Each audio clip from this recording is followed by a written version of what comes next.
Well, good afternoon. My name is Erica Edwards, and I'm the Associate Director of the European Studies Center. And I'd like to welcome you to this month's Beyond the Ballot, Europe's Democratic Journey. Today's topic is Democratizing the EU. Is there a need for institutional reform? You'll have the opportunity during and after the session to ask questions. So feel free to drop your questions in the chat or to raise your hand and we'll call on you. Today's event is sponsored by the European Studies Center, which is part of the University Center of International Studies at Pitt. It's co-funded by the Erasmus Plus European Union grant and the U.S. Department of Education. You can learn more about Beyond the Ballot as well as our other series, Conversations on Europe, on our website, which is also available in the chat. And I'd like to thank Ingrid Gomez-O'Toole for her help and also Jordan White for her help today. So we have two excellent panelists today, and I'm going to introduce them both one at a time and let them begin with a brief overview of what are some of the pressing issues related to democracy in Europe right now, and kind of touching upon this notion of the democratic deficit in the European Union. So I want to begin by introducing Christine Neuhold. She's a professor of EU democratic governance and the dean of the Faculty of Arts and Social Sciences at Maastricht University. Her research focuses on questions of accountability within networked systems of governance, and she teaches on issues related to she's carried out commission work by institutions such as the European Parliament, the Dutch Lower House, and national ministries. Her research has been published in journals such as the Journal of Common Market Studies, West European Politics, and the Journal of European Public Policy, and others. Thank you for joining us today, and welcome. Thank you so much. So I guess the floor is mine now. Yeah. And thank you so much for having me and for introducing me. And I'm going to say a few words about the democratic deficit and about different issues of democratic legitimacy. And I'm going to use some slides, and Erika is going to help me. So we'll share the screen right now. So the issues of democratic legitimacy and governance have been with us and we have to no notes. Issues of democratic governance have been with us for a very long time. And I'm going to give you a little bit of a tour de force of what happened in the past. And Erika is also going to help me with the timekeeping. So if we go to the next slide, I will tell you what I will do in the next 7 minutes that I have. First of all, I will step back. I will say a few words about the main institutions involved in EU decision-making. So just setting the scene. Then I'm going to look at the democratic deficit. And I'm going to look at what the EU tried to do about this. I'm going to say a few words about treaty reform. And then I'm going to look at different channels that the European Union draws on to make it democratic. So if we then move on, we will see as we've called it in the past, the so-called magic triangle. And you have an interplay. You have an interplay between different actors involved in European decision-making. And you have these actors have a very different nature. On the one hand, you have the European Commission that is not directly elected, that is, as we colloquially say, made up of bureaucrats. But at the top, you have the College and the European Commission President. And we can discuss this later. Over the past decades, also the Commission President and the College of Commissioners have to be vetted in by the European Parliament. That's a rather complex procedure, and we might get to discuss it. But just to really simplify it, the European Commission is not directly elected. This is different, obviously, from the European Parliament, whose members are directly elected by EU citizens, and we just had recent elections every 5 years. And then we have the Council of the European Union, which is composed at the top of ministers and at lower levels also, again, of technical experts. These institutions come together to make EU law. That is also very, very important if we think about the European Union. The European Union has as its function, one of its functions is to make European policy, that policy that is then adopted by the member states. So it's about, for instance, clean drinking water. It is about AI, how we use this new tool. It is about using telephones in EU member states. It's about major and minor things related to the European Union and its 4 freedoms. One of these freedoms, for instance, traveling across EU borders or working and living in a different country. And those are big things, but the small things are, and they're also big, for instance, not having roaming fees when you cross EU borders. So that's just a step back, but that is important to think about what the EU also does, which is policymaking. And is this policymaking effective? Is this policymaking democratic? And is this policymaking transparent? I think those are the things that we're also going to discuss now, today. So if we then move on, okay, now we come, I don't have a glass with me right now, but now we come, and it is for us, for me and Manuel, the end of the day, to the glass half empty. And this is how the European Union's democratic balance was always put. Manuel has a glass. Glass empty, democratic deficit. Yeah, so that is already a very negative way of looking at the world. It is already, and that term was coined already in the 1970s. It is stating that the European Union is suffering from a malaise, is suffering from a disease, is suffering from a deficit. Yeah, and why this deficit? Shift of power away from the member state level, from the national level to the European level, and parliamentary control is diluted. National parliamentary control is diluted. The European Parliament in the 1970s, at the beginning when this deficit was coined, was not yet directly elected, but it then in 1979 became directly elected. There's authority that is dispersed between the different levels of governance, between different actors. It is difficult to say who takes decisions when and how. And there's also a lot of sectoral variation. So policies made in a different way when it comes to common foreign security policy and, let's say, the environment. So it is also a complex system. And this is why we have this idea or this notion of a democratic deficit. If we then move on, so what did the European Union do about this democratic deficit? And this deficit became very apparent when the Maastricht Treaty in the 90s was being ratified, because this treaty was put to a referendum in the member states, and Denmark, the Danish citizens said no. And then one realized at European level, if they hadn't realized before, because the notion of the deficit was already around, that one has to bring citizens into policymaking and that one has to reform some of the institutions. And this was done by treaty reform. And we will also discuss this today. There was lots of treaty reform before the turn of the millennium.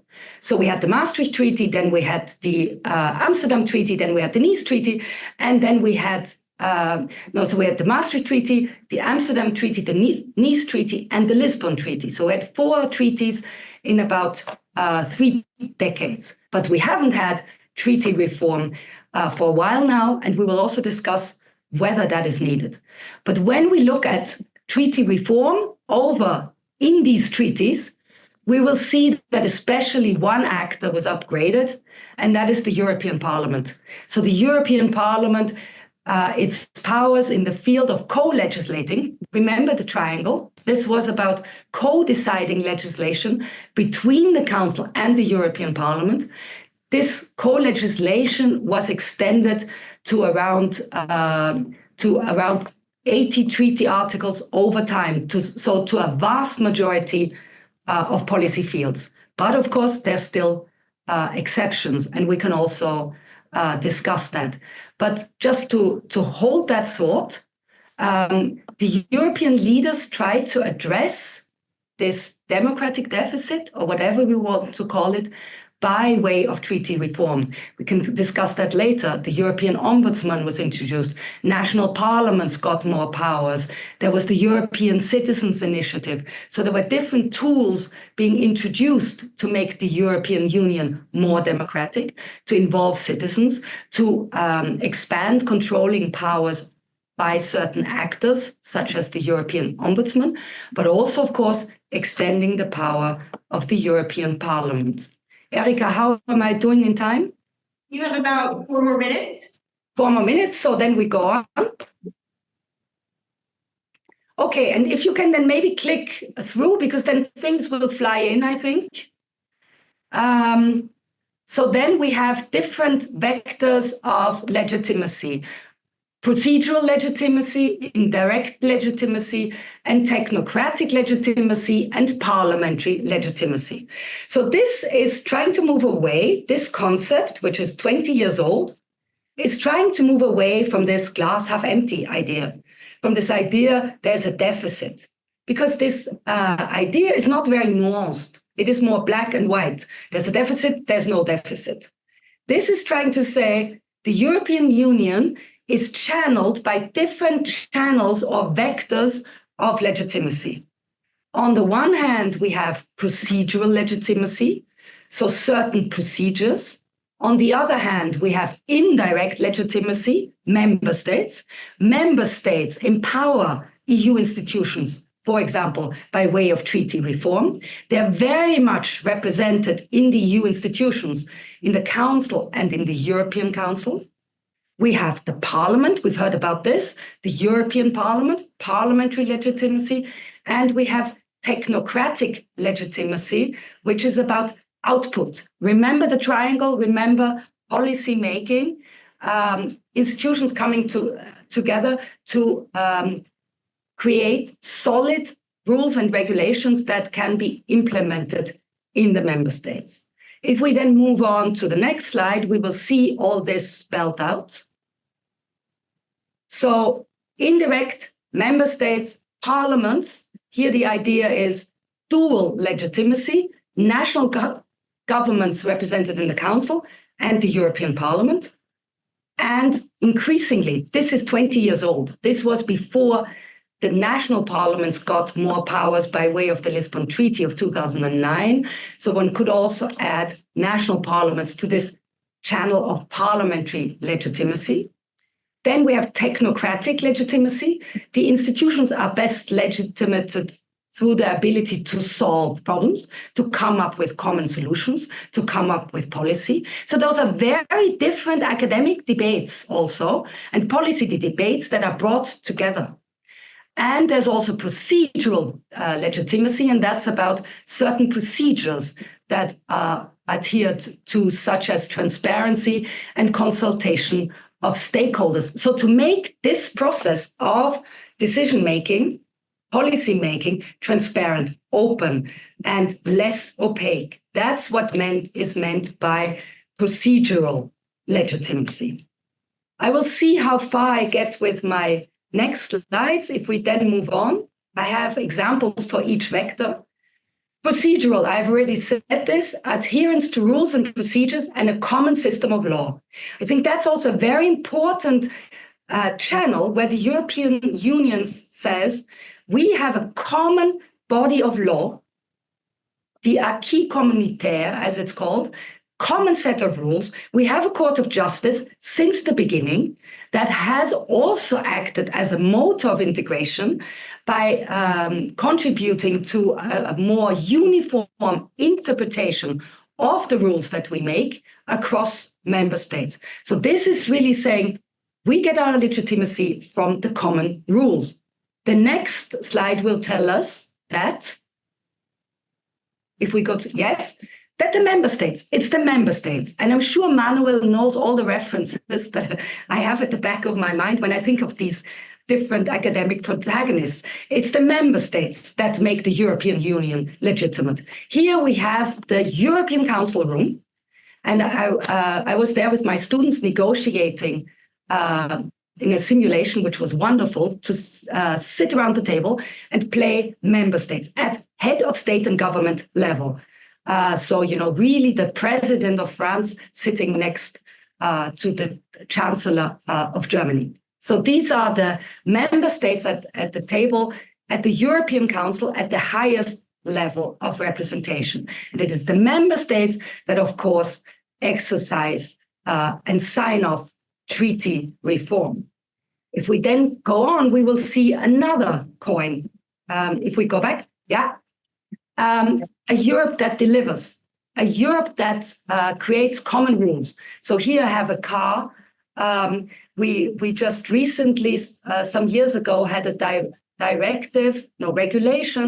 regulation on cars and electric cars.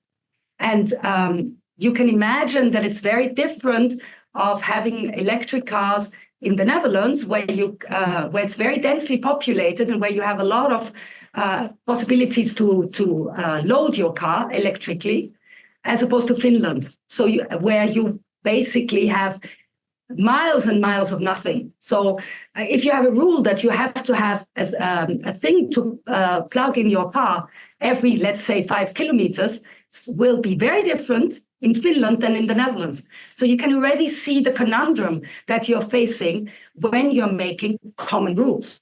Yeah. So policy output, legislation to regulate common problems. How you do that is another story. And then I come to my last slide, which is about parliamentary legitimacy. And we're getting there. Yes. And that's through a directly elected European Parliament and through national parliaments. And I know that we will discuss national parliaments as well. The European Parliament, I think you might have heard more about this, is of course organized as opposed to the Council, where you really have the member states. The European Parliament is organized according to political groups. And here you see the strength of the different political groups after the last elections. And you see different political groups, such as the European People's Party and the Socialists and Democrats and the Greens, and also Eurosceptic, a lot of Eurosceptic forces in this European Parliament as well, which also gives rise to a lot of discussion what kind of influence these Eurosceptic groups that do not believe in European integration, to put it very simply, it's more nuanced than that, what input they will have into policy making in the European Parliament. And I know that Manuel will also talk about consensus finding, and we also see very much consensus finding in the European Parliament, where certain groups are outvoted. And what does that lead to when it comes to democracy? So I've come to the end of my introduction, and I think I've raised more questions than I answered. So I look forward to the discussion. Thank you very much. Our next presenter is Manuel Müller. He's a senior research fellow at the Finnish Institute of International Affairs. His research focuses mainly on institutional reform of the EU and supranational democracy, our topic of the day. His interests also include the EU as a community of law, the European public sphere, and narratives on the purpose and finality of supranational integration. Thank you, Manuel. Thank you very much and for the invitation. I'm very happy to be here in this online hybrid event. Also, thank you very much to Christine for the introduction, which I think gave a good overview of these different vectors of legitimacy. So I'm not going to give another overview of the issue of EU legitimacy, but I would rather like to focus on a specific aspect, which in my view is key to understanding this democratic deficit. And it's the relation between, Christine already mentioned it, the issue of consensus building, consensus finding at the European level, and democracy. Because as you may be aware, and this has already been seen also with the triangle in Christine's slides, the EU is clearly a consensus machine. It was founded as a peace project, mostly. So the idea that no single institution, no single member state, no single party should be able to rule alone and to have power over the others is very deeply entrenched in the European institutional system. And this can be seen in all kinds of institutional mechanisms. It starts with the issue of legislation. The EU is an example of perfect bicameralism, meaning that every piece of legislation requires the consent of not only one institution, but two, the Council with the member states and the European Parliament. And when the legislation is created, there's also always the Commission playing a part on it. So it's always these three actors having to work together in order to get any policy done. Then in the Council, where the member states are, in order to take any decision, it's not enough to have a majority of member states, but you always need a qualified majority. That means 55% of the states who at the same time have to represent 65% of the population of the EU.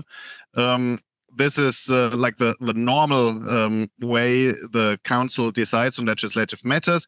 On many issues, it even requires unanimity. So in these cases, for example, on budget matters, on tax policy, on social policy, on foreign policy, every member state has a veto when decisions are taken at the European level. In the European Parliament, you have the different party groups that are elected in the European election. And in theory, it would be enough to just have a 50% plus X majority in the European Parliament. However, the Parliament always has to find some consensus with the member states. So it always wants to signal that there is strong cross-party support for a certain policy in the Parliament in order to have a better negotiation position towards the Council.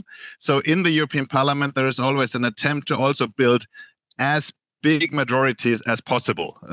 So the typical decision-making way in the Parliament is to have broad cross-party majorities, a so-called informal grand coalition of basically all the pro-European parties of the center. This includes the main center-right party, the European People's Party, the main center-left party, the Socialists, the Liberal party, and most often the Greens. So it's a broad coalition of parties regularly working together in the European Parliament.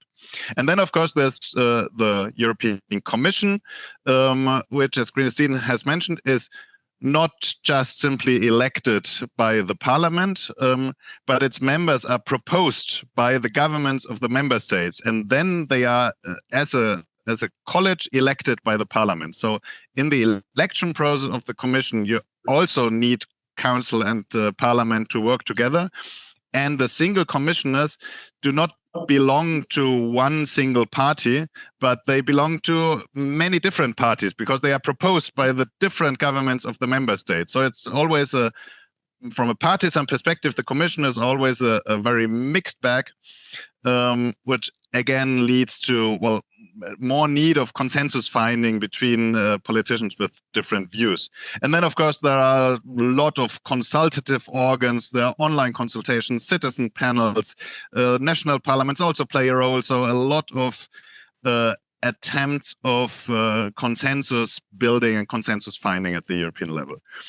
This kind of consensus or compromise culture means that, this general attempt to include as many interests as possible in policy making at the European level means that deliberative processes are very important, and indirectly also leads to a situation where rational and science-oriented approaches are very important in policy making. Christine already mentioned this kind of technocratic legitimacy. It's connected to consensus requirements, because if you have to find a compromise with politicians from the other side of the political spectrum, you need to find some common ground, and very often science and like empirical findings can be this common ground on which then to build a policy. So if you want to like see the positive side of it, EU policy making is quite often very rational, and the discourses and the way people talk to each other within the EU institutions is often friendlier in a way and more consensus oriented than in many national institutions. The flip side of this is that, of course, in such a deliberative and science-oriented approach, it's important to have a lot of time, a lot of money, and intellectual capacity in order to participate in all these long and extended discourses that are taking place. And this basically benefits two types of groups of people. On the one hand, the educational elites, so people with a lot of education who understand what is going on there, and then the economic elites who maybe don't understand it but can pay someone who does understand it. So these tend to be the groups who are most in favor of European integration, business elites and educated people. On the other hand, the big legitimacy weakness of the European Union are people who are less active or less interested in politics, or simply lack the time to care a lot about politics, and who do not follow all these complicated consensus building processes at the European level. So people who would need some easy way to understand what is going on and some easy way to participate in political processes. And these, of course, are simply are not that interested in politics and are not following politics that closely. And indeed, when we look at polls asking whether people feel that their voice counts at the European level, less than half of the European citizens say that they feel that their voice counts at the European level. It's 43% in 2023, so significantly lower than at the national level. Because, of course, at the national level, we have these simple mechanisms where people who do not care much about politics still get the sensation that they can impact politics. And this instrument is basically having meaningful democratic elections. Because in elections, you always have a clear alternative. There is always a government and an opposition, and this structures the public debate. So people feel that they understand the difference between them. They feel that they have a possibility to throw the rascals out. So if they are unhappy with the government, they know how to vote against it. It's something very easy to understand and something very easy to do. Whereas at the European level, well, there are European elections, of course. We only had them this year in June. But European elections normally don't lead directly to policy changes. Because of all these consensus requirements, no matter what the result of the European election is, in the end, the parliament will always need to find a compromise with the member states. And within the parliament, you always have this grand coalition of the center. So it simply doesn't change. It changes in nuances because maybe one party becomes pivotal and it is impossible to form a majority without them. And of course, then it has a bit more influence on policy than if it is in theory possible to form a majority without them. But it's not a very clear and visible impact. It's not that some party goes into the opposition and will be systematically outvoted and another party now gains the power. But it's really very nuanced and you do not see an immediate impact of European elections.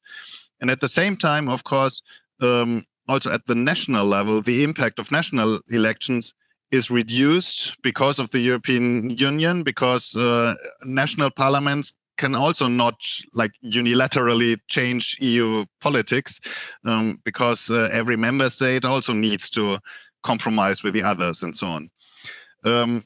And this, like in a negative dynamic, leads to a situation where it is very easy for everybody to say that there is no alternative, that because of these compromise requirements, you simply cannot change what comes out of the negotiations at European level.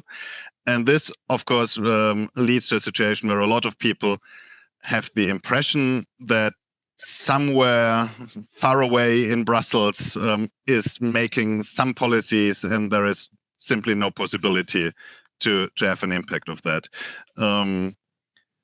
So this basically, in my view, is where this feeling of a lack of representation comes from. Now, of course, the question is what could be done about it? And the easy answer is to make European elections more meaningful.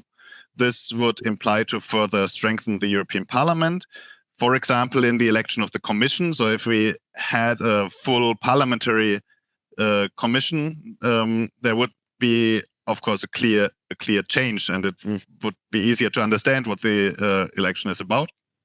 There has been an attempt with the so-called lead candidate system. So the European parties, since 2014, have been proposing lead candidates before the elections in order to personalize the elections and give the impression that, well, voting for a party in the European election has an impact on who becomes Commission President. The problem is that the member states have never fully accepted this procedure. So it has been called into question constantly. And in the end, the Parliament, even if there is a majority for a certain person to become Commission President, the Parliament still needs to get agreement by the member states too. So the lead candidates procedure has been, well, not that much of a success because it has been called into question constantly. Another way to strengthen European democracy would be, of course, to give more visibility to European, especially to European political parties and party actors, so that people would feel more clearly who is representing them and what it means to vote in a European Parliament election. And finally, well, simply to reduce these consensus requirements, for example, by reducing unanimity requirements in the Council or lower the majority threshold for this qualified majority in the Council. But the problem is that all of these proposals, of course, imply to take away power from the member states, from the national governments. And this would imply that a treaty reform, and there have been treaty reforms in the past, but the only way to have a treaty reform is, well, to have unanimity among the member states. All national governments have to agree, and then all national parliaments of the member states have to ratify any treaty reform. And this, of course, is very difficult with 27 member states. It might even be politically impossible. So this is where the debate about democratizing the European Union is currently. There have been a lot of proposals coming from the European Parliament that would imply to strengthen the European Parliament in order to strengthen this vector of supranational parliamentary legitimacy. But the member states are so far not reacting to these proposals because in their view, treaty reform is just a very complicated thing, and many of them simply do not want to give away the power that they currently have. Thank you for that overview from both of you.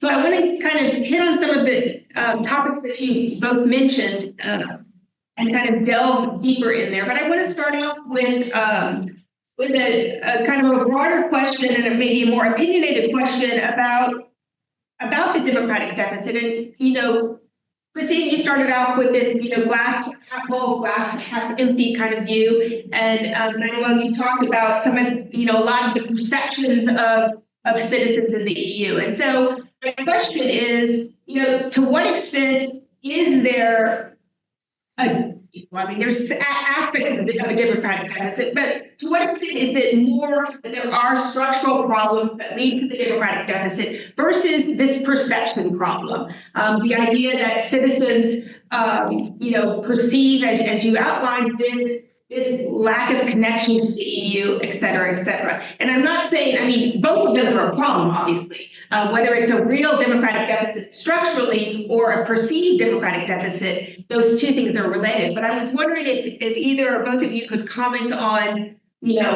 are there structural issues, or is it more of a perception, a PR problem, if you will? I would say that it is a structural problem, because in the end, this perception, it doesn't just come out of thin air.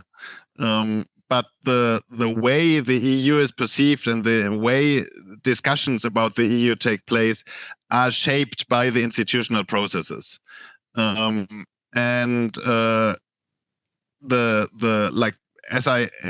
I try to describe these consensus-oriented processes, also lead to a certain way how people perceive the European Union.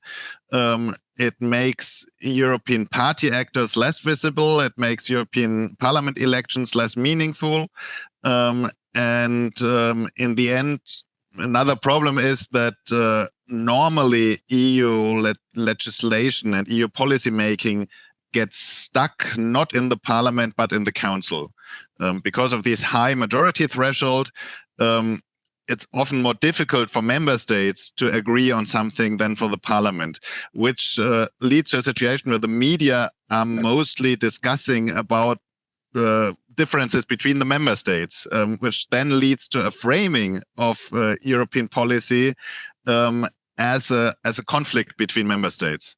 And the supranational partisan dimension that does exist is less visible in public, because for the media, the interesting thing is when member states disagree.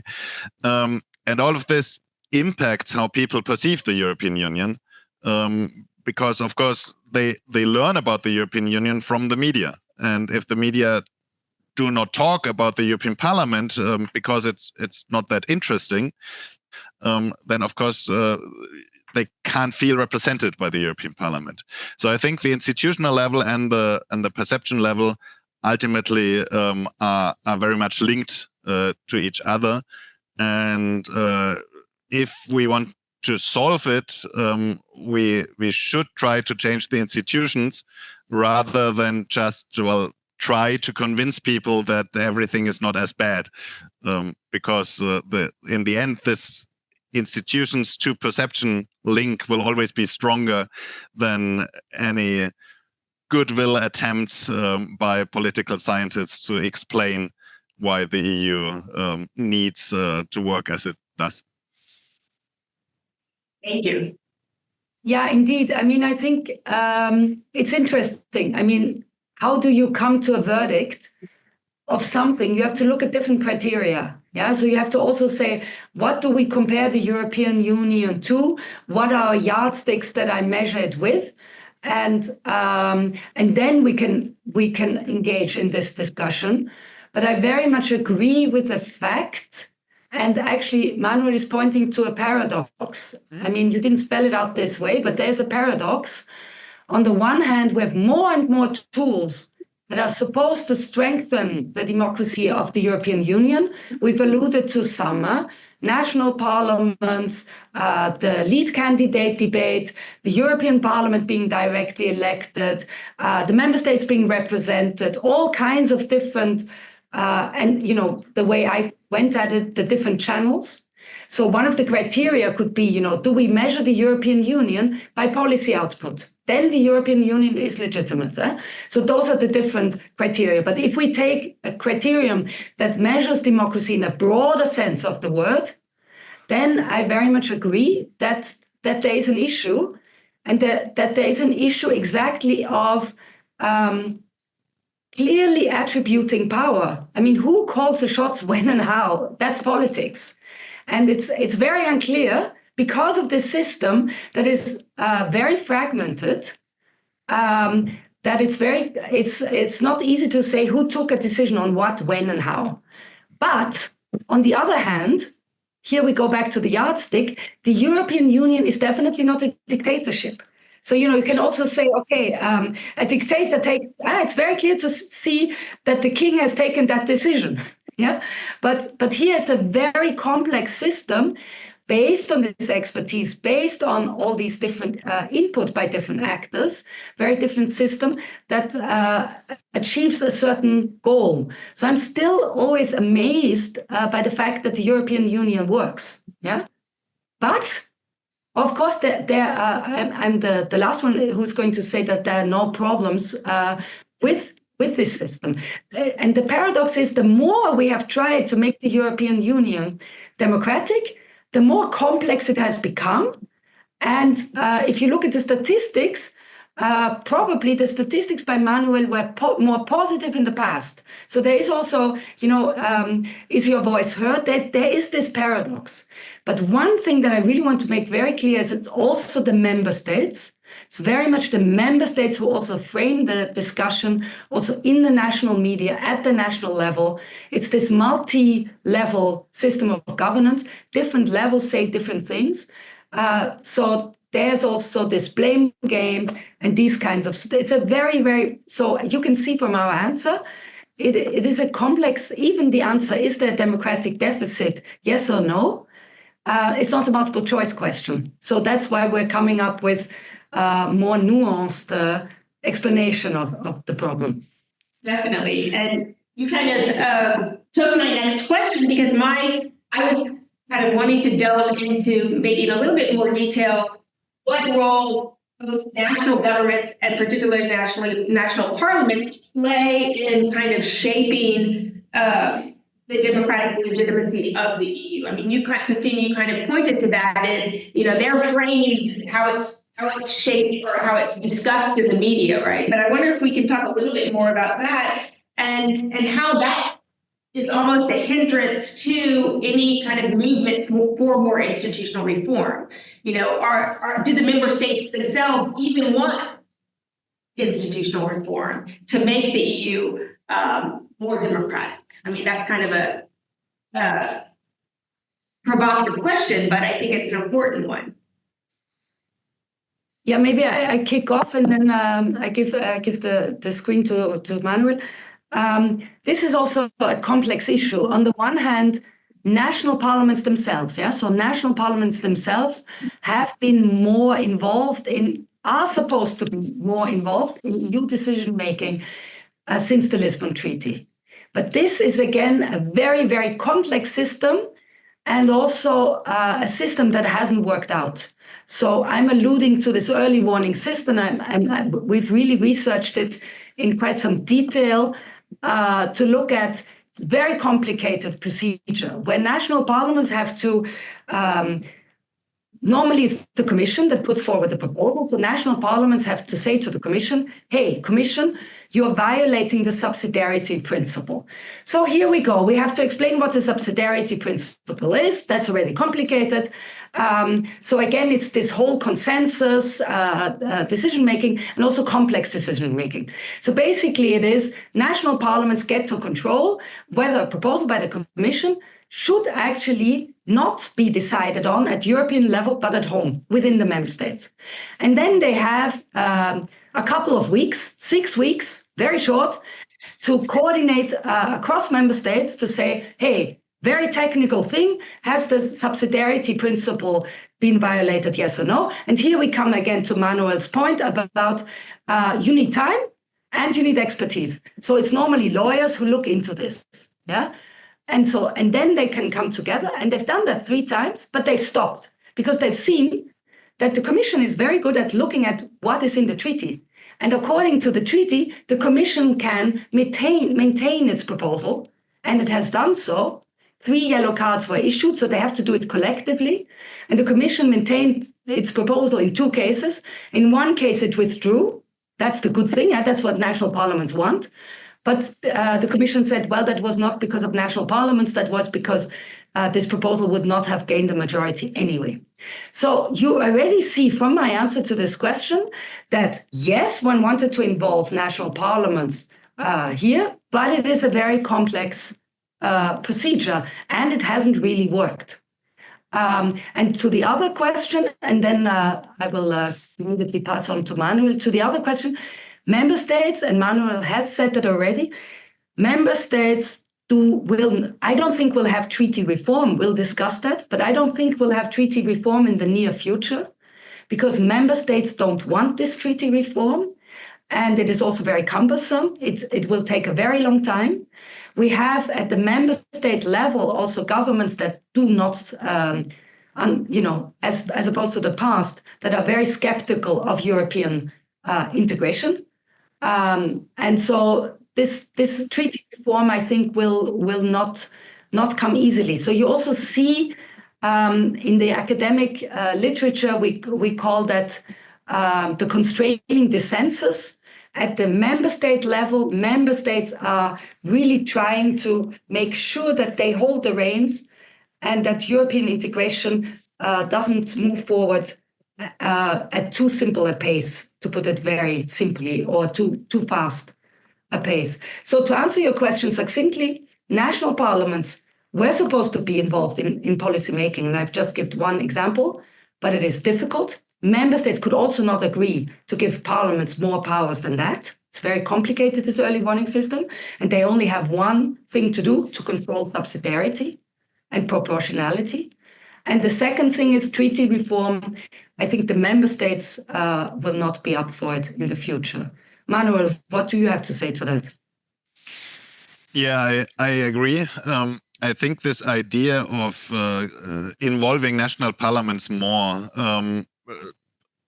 emerged more or less, I would say, 15 to 20 years ago, because there was a realization that national parliaments are much more present in the public sphere. And the idea was that, okay, if the EU institutions of the European Parliament has difficulties to increase this democratic legitimacy because they are not visible, then maybe having the visible actors be more involved in European politics may help to increase European legitimacy. So giving more ownership to the member states, to the national parliaments, in order to have them supporting the EU.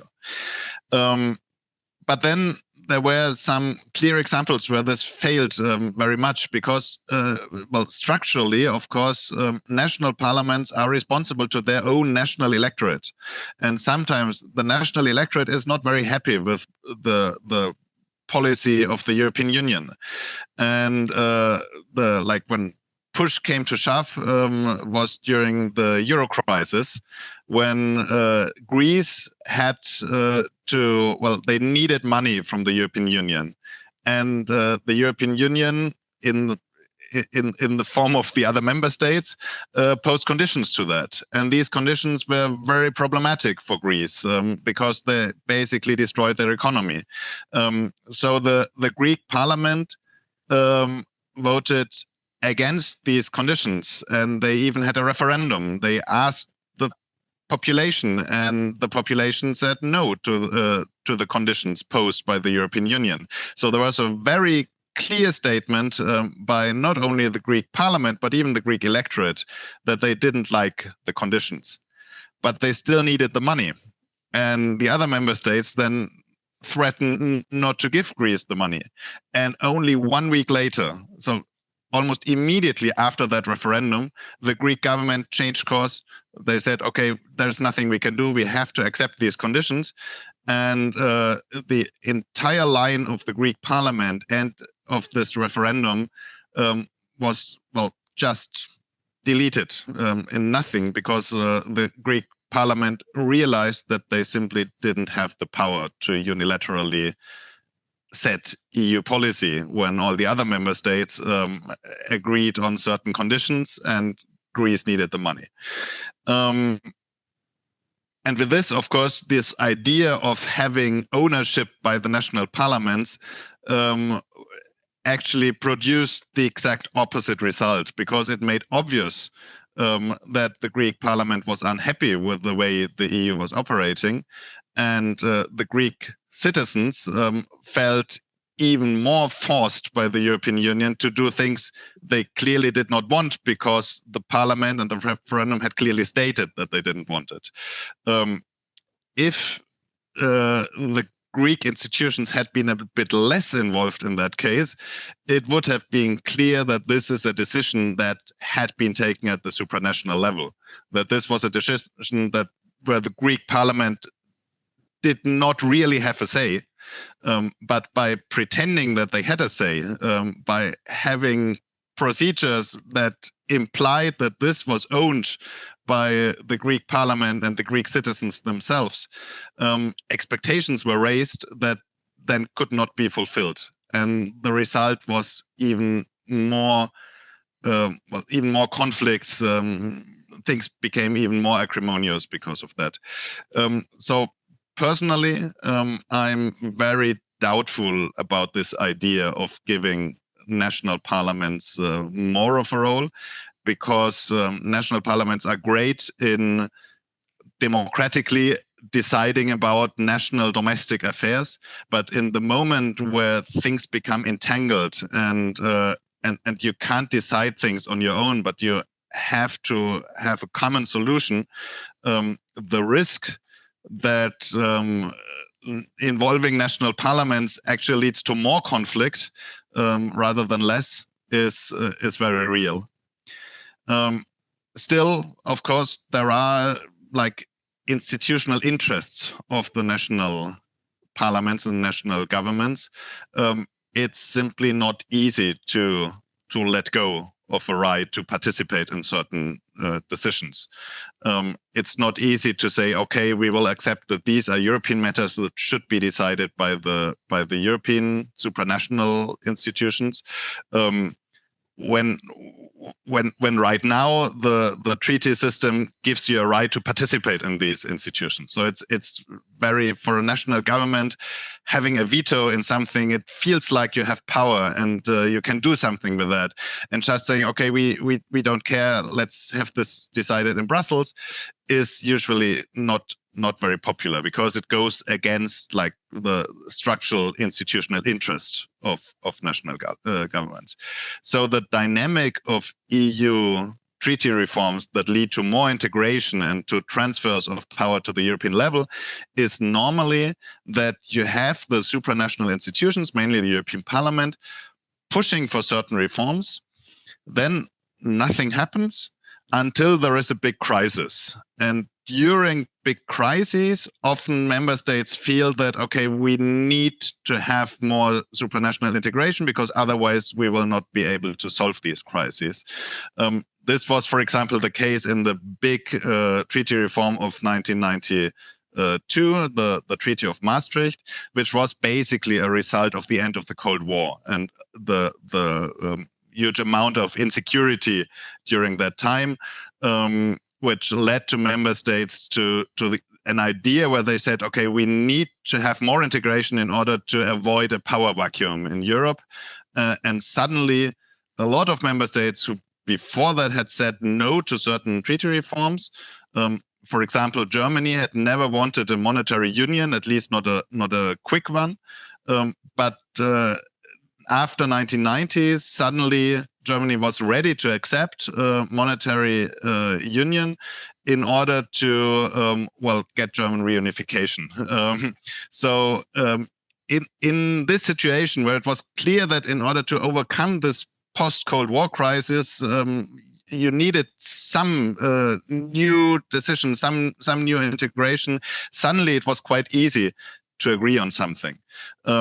And in the literature, this procedure has been called failing forward. The EU member states never do enough in order to really have a working system. They only do enough in order to overcome the current crisis. So they in a way do minimal reforms, and then things get calmer, but then you come at a point where you get a new crisis.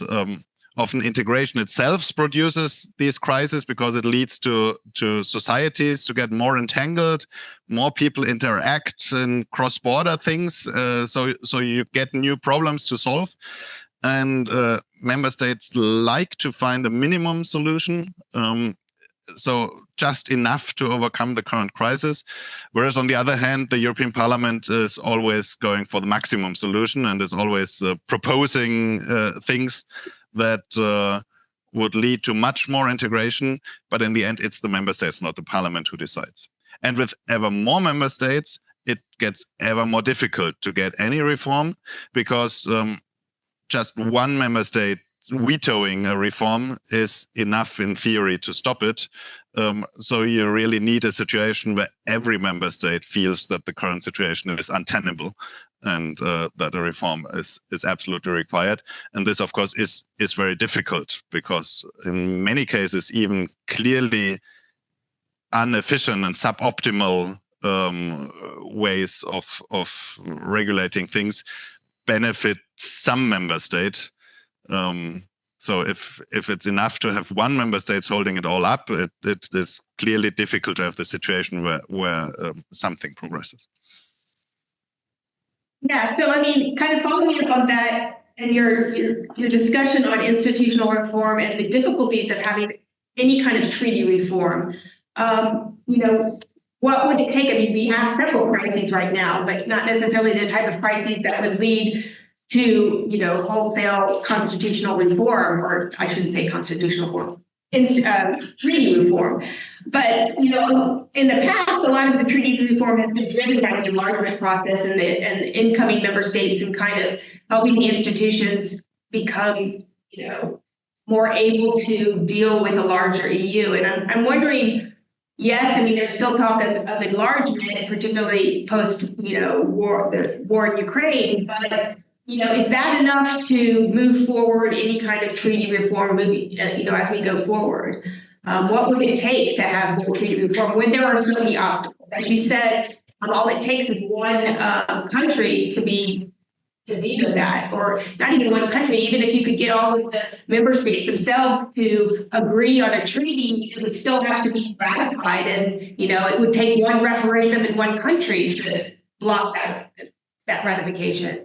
So I guess my question is, yes, we seem to think that there should be institutional reform or treaty reform, but how likely is that moving forward? I mean, you kind of hinted at it already, but is there any way to go over it, beyond that? Is there something that can be done in lieu of a treaty reform? Well, for some time, there was the idea that maybe this current enlargement dynamics could also lead to treaty reform. There was a certain hope among those who think that treaty reform is desirable. Also because it seemed it seemed that this could become some kind of grand deal, of package deal between, speaking very schematically, in general, in the past couple of years, the Western European member states were more favorable of institutional reforms, whereas it was often the Eastern member states where ideas of national sovereignty are more rooted in popular discourses that were against treaty reform. And at the same time, at the beginning of the enlargement discussion, it was mostly the Eastern member states who said we have to do more to support Ukraine. We have to do more to integrate Ukraine and Georgia and Moldova into the EU institutions. So there could have been this kind of package deal of having at the same time institutional reform and enlargement. There's also a logical connection between them, because of course having more member states leads to more inefficiencies, and it makes more sense to abolish national vetoes. So it seemed to play out nicely. However, by now the discourses have changed a bit. On the one hand, because there is the argument that institutional reform is maybe more difficult than enlargement, and that enlargement is geopolitically so important that it should not be stopped by internal quarreling about institutional reform. So there are some who say we have to not to link these two processes, because it would be bad for enlargement, and enlargement is important also for geopolitical reasons. So we would weaken ourselves geopolitically if we link these issues. The other problem is that this Western-Eastern division does not play out as nicely as it sounds in theory, because now some member states like Poland, which at the beginning was very pro-Ukraine, has some doubts now also about enlargement, because it would kind of change the financial system of the European Union. Poland is now a net recipient of European funding. With Ukraine, it would become a net contributor because Ukraine is poorer. At the same time, Ukrainian agricultures are an important competition to Polish agriculture. So it is not like this drive to have quick enlargement is not so strong in Poland as to convince Poland of the necessity of institutional reforms. And on the other side of the spectrum, the interest in France in having enlargement is declining rapidly. So there's, of course, still talk about enlargement. The process is still going on, but it's not like the enthusiasm is so big that this would just drive through very easily. So right now, it rather looks like both processes are going to be complicated, whether you connect them or not. There is a certain chance that in the end, enlargement negotiations will also have an institutional dimension, and that some institutional reform will be possible as part of these enlargement negotiations, but it will probably not be that big, all-encompassing deal that would really solve all of the institutional troubles of the European Union. Christine, did you have anything to add? The interesting thing is, as you already said, and as we all know, we've had several crises, and we've not had institutional reform. We've had a lot of muddling through secondary legislation, different tools being used, very innovative solutions, institutions being empowered when we are surprised, the European Commission playing a major role in the pandemic, the European Council, the heads of state and government meeting all the time because of these crises. So we also see that the European institutions are really stretching the treaty provisions beyond what they actually foreseen. Yeah, so they really interpret them beyond the letter.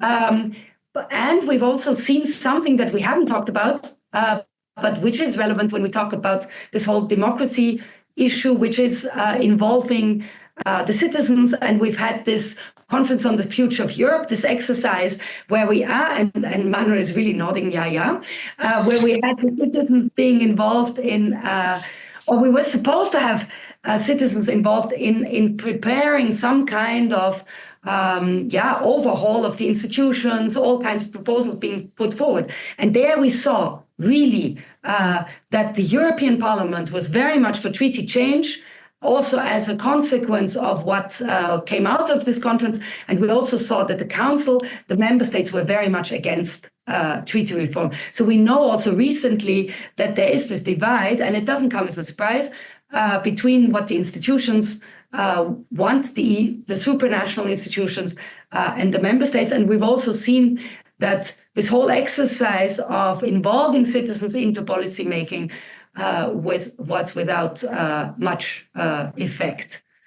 So it's also, again, one of these exercises where you see many, many different proposals being put forward, but we still have to see how this plays out. And I think it makes it even more complex, also some of these proposals, if they were implemented. So to answer your question succinctly, we might need treaty reform. I actually think we do, because we've had a lot of crises and a lot of changes, but I don't think we will have treaty reform in the near future because of all these, even if we have enlargement, because of all these complexities. Okay, I want to pause my questions for a moment and see if there's any questions from the audience members regarding any of the issues we've touched upon, or other issues that you think relate to democracy in the EU that we should be talking about today.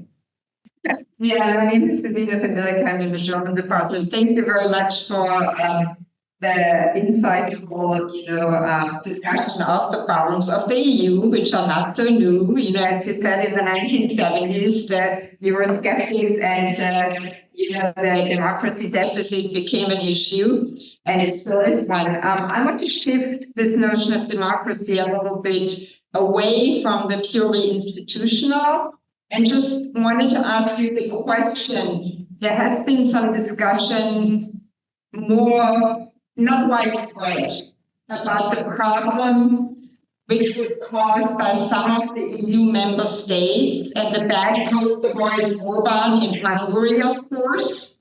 That the argument goes, how can the EU be a model of democracy if they permit some states, Poland recently went the other direction, away from sort of authoritarianism, but how can you be a model of democracy if you permit member states to have weird off the democratic principles according to which you can be a member of the EU? How can that be, and why are these member states not being kicked out?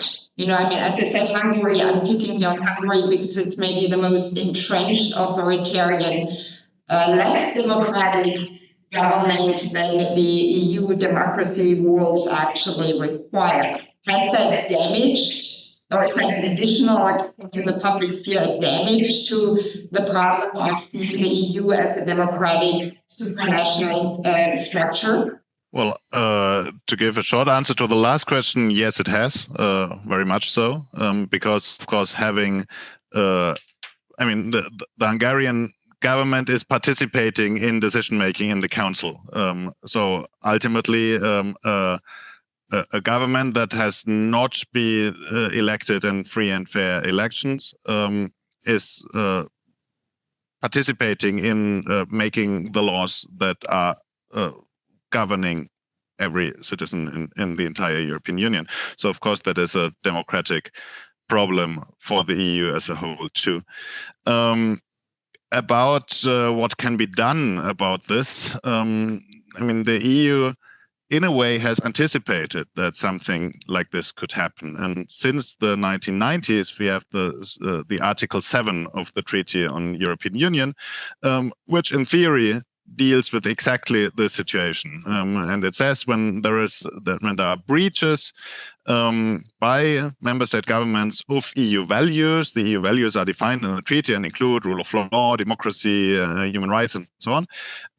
So if member state governments breach these values, the member states they cannot be kicked out, but they the rights that they get from membership can be taken away. This includes specifically voting rights in the council, but in theory every other right too. For example, the EU could just not pay them any money and so on. I think this rule is actually smarter than the idea of kicking the member states out, because it protects the citizens in these countries. Because, of course, there are Hungarian people who would like to live in a democracy and who don't right now. And these Hungarian people are also European citizens. And the European Union has a certain responsibility to protect these citizens.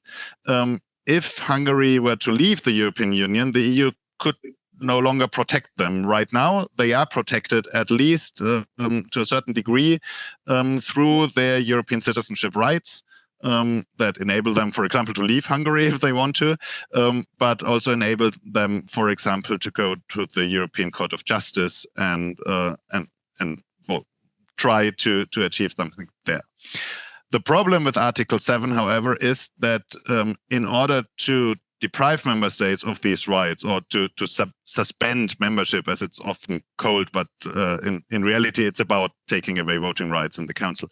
In order to trigger that mechanism, what you need is unanimity. Because, again, in the European Union, the idea is that no member state wants to be overpowered by the others. So Article 7 was thought as like a last remedy. And it was expected to be a clear case.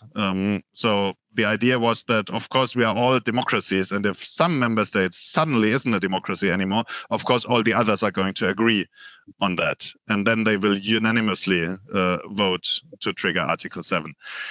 Of course, it's not that easy because on the one hand, it is not a simple binary 1 to 0. So for a long time, there was a lot of discussion about how problematic Hungary's development really is.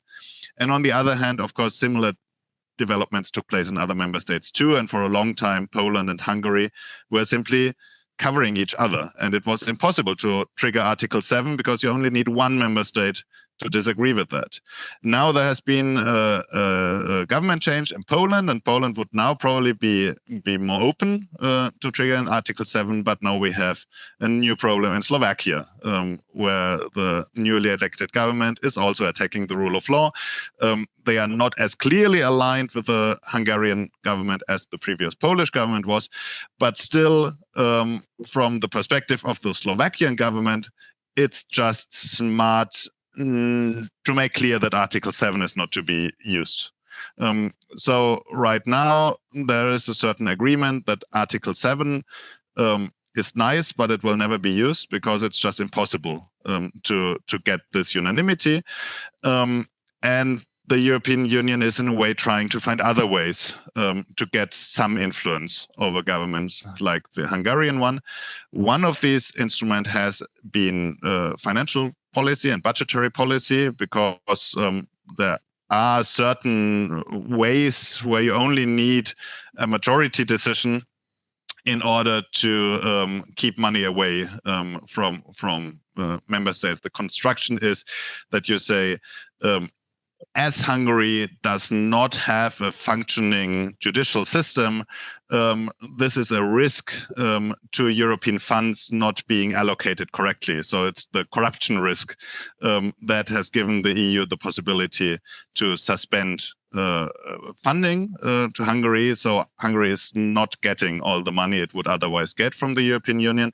This has become a problem because Hungary is a net receptor of EU funding, so for them it's a real budgetary problem that the EU isn't paying them.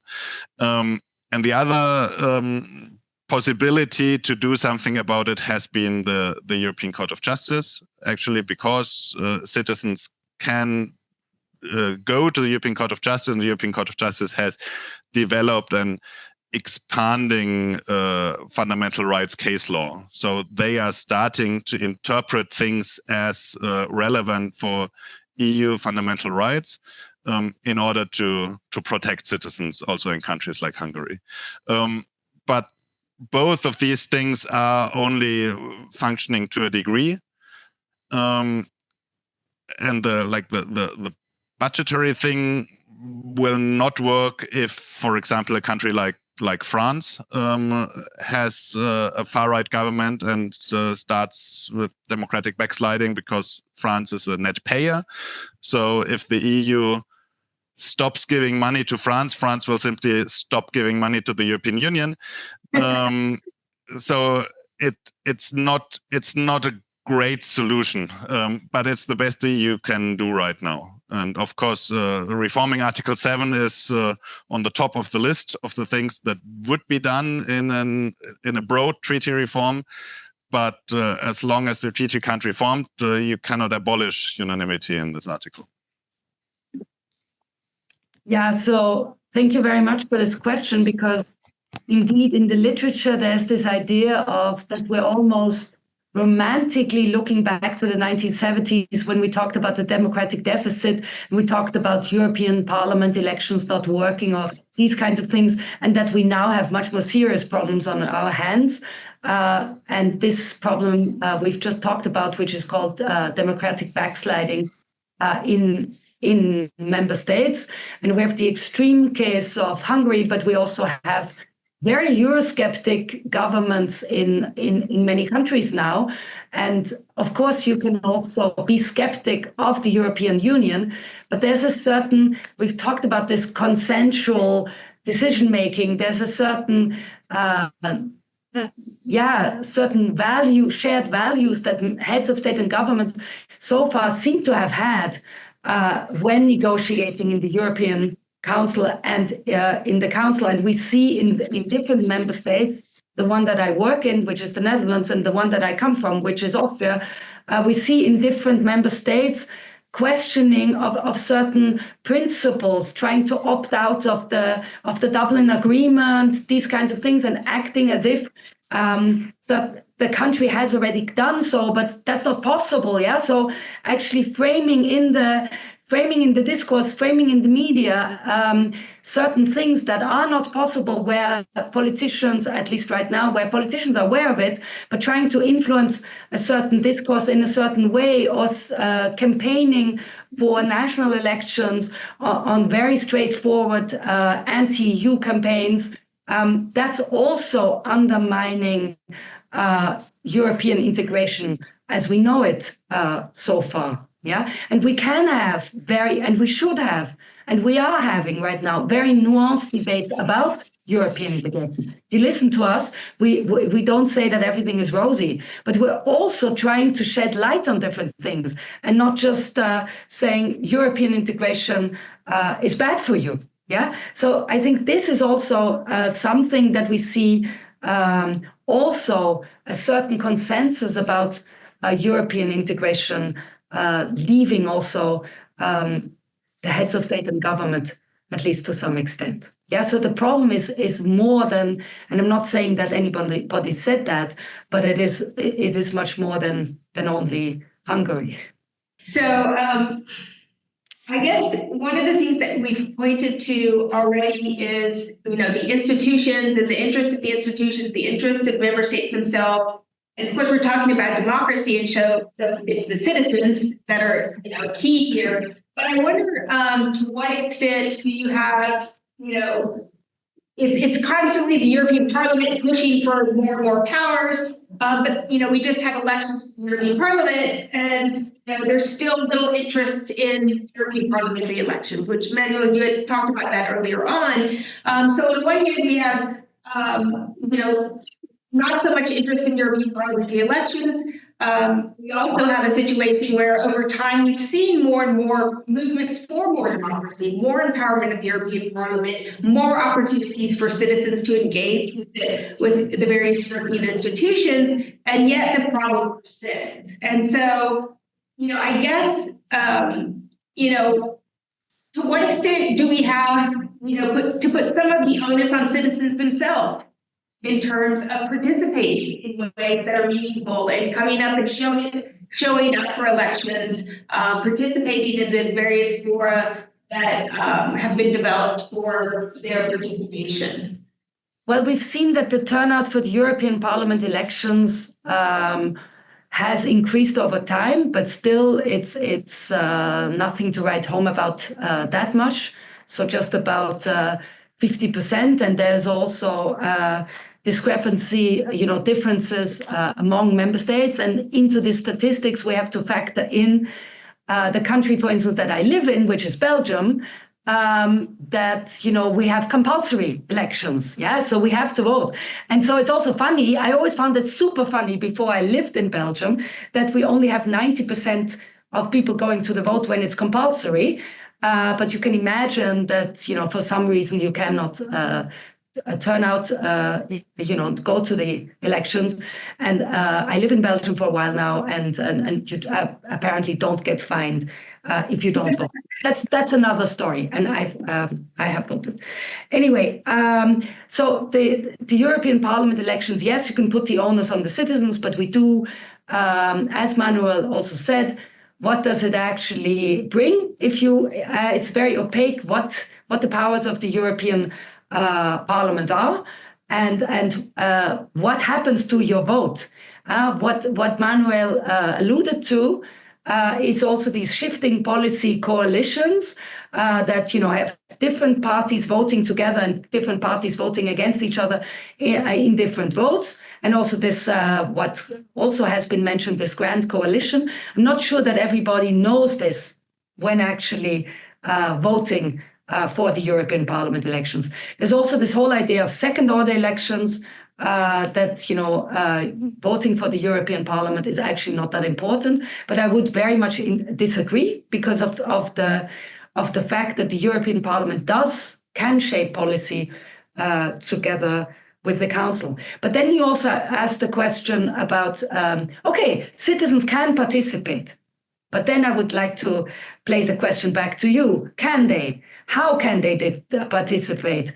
For instance, we have this European Citizens Initiative. We have all kinds of fora. We have all kinds of groups that the Commission consults. But I think here we go back to the very beginning of this evening, where Manuel mentioned the idea of you have to have time, and you have to have money, and you have to have some kind of enlightened understanding. So this comes back to the foundations of Dahl, who says one of the ways of participating for citizens is that you have to have enlightened understanding of what's going on. And this is easier at the national level than at the European level. And so, for instance, to participate in the European Citizens Initiative, that is also a rather cumbersome process. And, million signatures that have to be collected, that have to be certified. And then also, just like the national parliament's participation with uncertain outcome, will the European Commission actually take this into account? Yeah. So I think there are possibilities for citizens to participate, but it's too simple to say it's a citizen's fault that they are not participating. I think it takes something to be able to influence and to make your voice heard in European politics. So now I've been a bit skeptical for once. It's maybe that it's already quite late in the day. So maybe Manuel has something to cheer us up, or maybe he doesn't. I don't know.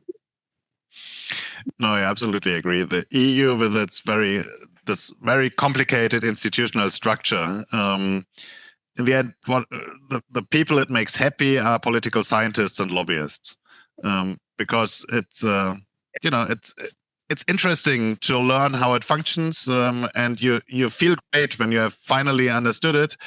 But it's not something that you can expect the average citizen to do, and therefore, as I said before, I think what the EU urgently needs are these simple mechanisms. So simple dynamics that are easy to explain, easy to understand. Most obviously, this government versus opposition dynamic, because it's of course everybody who is a political scientist understands that social dynamics are much more complicated than having two parties or two camps. I mean, the EU is a multi-party system anyway, but even with 6 or 7 parties, that still does not encompass the huge complexity of our societies. But it's something that you can easily understand when you are watching the news. Even if you're not very interested in politics, you know some figures. You know the head of government, and you know the most important leader of the opposition, and you like one of them and you don't like the other one. And being able to vote for one of them against the other one is something that feels like you can participate in politics. And I think a lot of democratic representation is actually connected to this feeling to have something that will meaningfully impact processes in a way that you can understand. And of course, for people who are very interested in EU politics, it's great to have all these participatory mechanisms too. It's great to have online consultations where you can write long texts to the European Commission and explain them how things should be done. It's great to have an EU ombudsman if you feel that somehow EU administrative processes are bad and could be done better.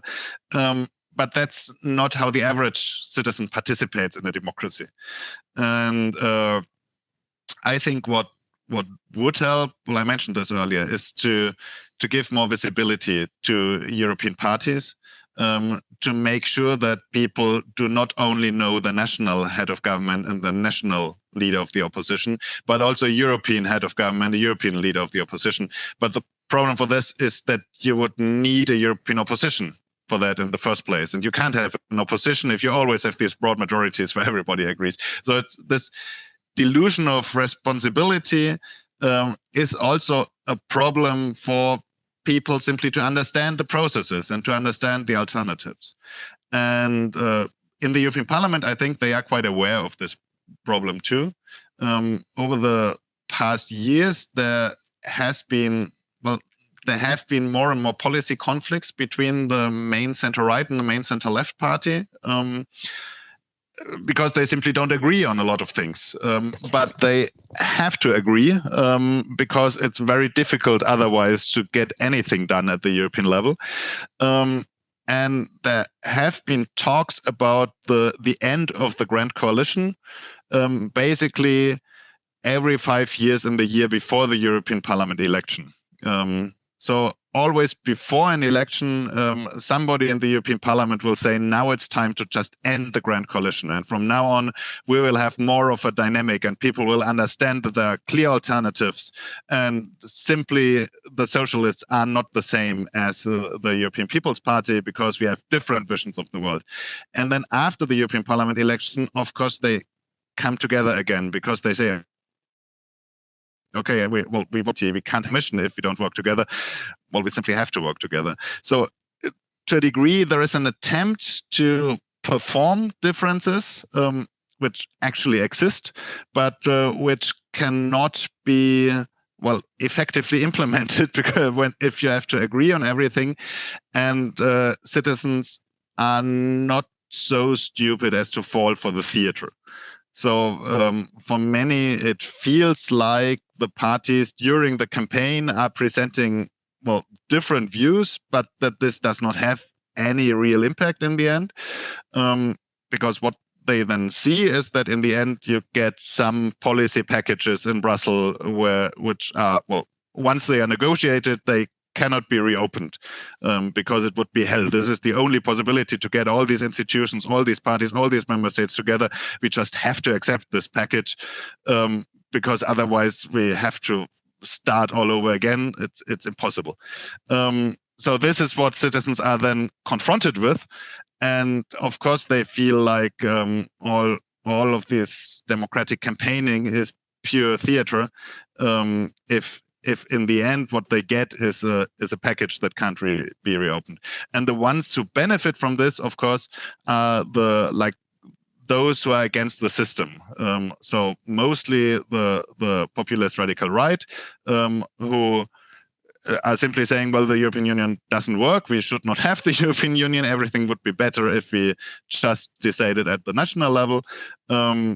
They are the ones who benefit from this feeling that all of the other parties are somehow hanging together and that there is no real alternative except for those who are against the European Union as a whole. I'm going to give the last word to Christine. We're in our last 2 minutes here. Do you have any final thoughts or want to react to what Manuel said? Unfortunately, I think, the future of democracy is very complicated, and some of these changes that Manuel is proposing will take time and will take guts, because it actually breaks with a lot of consensus that we've come up for a long time. But I think the European Union is a very important project, so one should try to think of ways to cut through this very fuzzy consensus-making system and to make clearer choices that ultimately benefit European integration in some form or the other, and don't play into the hands of the right-wing populists. That's a good way to end. Thank everyone. I want to thank everyone for participating, both our panelists and our audience. Thank you.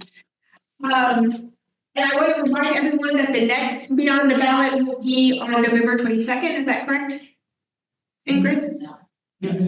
November 19th. Yes, November 19th. And our focus will be on the youth and youth participation and in democracy within Europe. So stay tuned. Thank you again to the panelists, and thank you to the audience.